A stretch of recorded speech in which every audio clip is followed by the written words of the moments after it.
Hey guys, Phil here again, and so I have got my very first 555 IC. It's an integrated circuit that gives you time delay, and what I've done is I've interfaced it with, interfaced, what a great word for what I've done. I have interfaced it, as you can see, with my speakers right there. So what I've created is a very simple tone generator with a potentiometer. So what we have here is we have a very small, I think that is a 0.1 microfarad capacitor.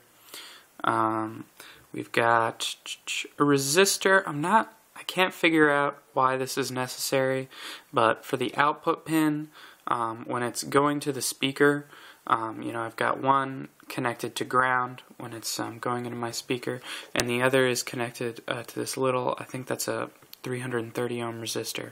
And if I plug it in directly, it no sound comes out. If I use a higher resistance, obviously the sound is somewhat diminished.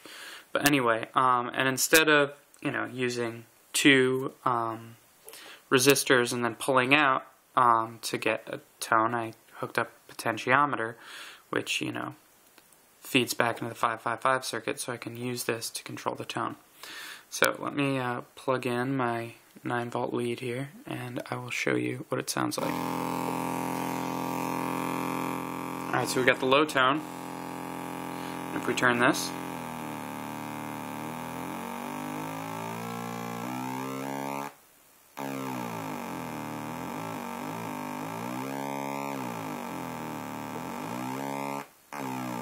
you can see at the high ends it totally cuts off. The same with the low. Just totally blitzes out. I think it's going to ground now, which is why it's totally blitzed out. But then if I move it up, it blitzes out on the top end too, which I can't figure out why. Anyway, that's about it. I'll upload a schematic that I use for blinking an LED.